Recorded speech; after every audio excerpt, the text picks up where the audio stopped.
it all started with diabetic research first, wanting to know, cause and effect of having produce in your community that is readily available to community members and what those long-term outcomes can be.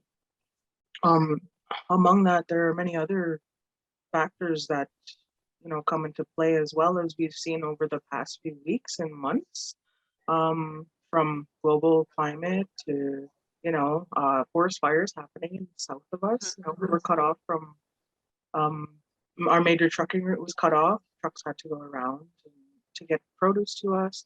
I'm pretty sure this is not only us that this is happening to. This is probably happening everywhere in the country right now. And to some aspect, things are going on. Yeah, but it basically comes down to food security for our community. Well, and then there was other aspects behind it too. Education resources.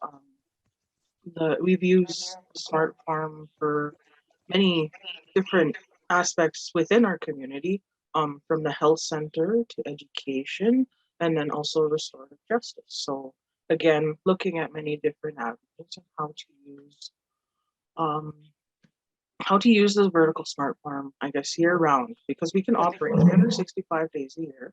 We can grow up to 75 different produce. We've challenged ourselves in that area working along with our partners.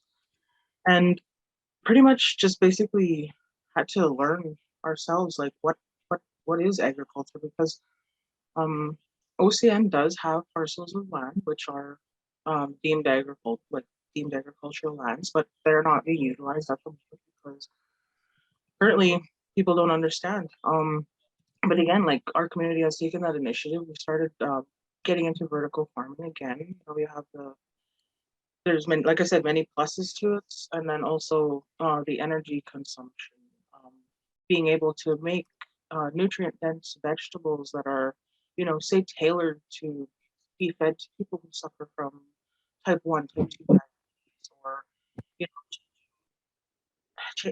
yeah, so many aspects of it. It's just I could so many things you guys are doing there. Winter of 2018, there was a national recall for romaine lettuce. Everybody was hit across the country for some reason. Except you guys. Yeah, and we had an abundance. And it's just been one thing right after another where we've had, run into obstacles, and then we're like, okay, well, let's work our way through this. How can we come to a head and figure out how to get around? Is that how can we come to a head of lettuce? Yeah, how can we come to a head of lettuce? That's what we say, romaine calm. Sorry. I think it's going to be crazy joke day today. But you'd mentioned that because you guys have a closed system and you're very tight in how you process that, your lettuce was clear of contamination and sold out overnight. Yeah, that was pretty interesting, because it was just basically people coming in and saying, we need lettuce for this, we need lettuce for that. Well, okay, unfortunately, it's just supposed to be for community sources, but we have the capability to sell. So that opened up, more avenues of bringing in producers that are interested in the product. And now we're looking at actually turning our smart farm into a place to produce what I'm calling it is designer vegetables who are tailored to people who need them. For us particularly, it's people with type 2 diabetes.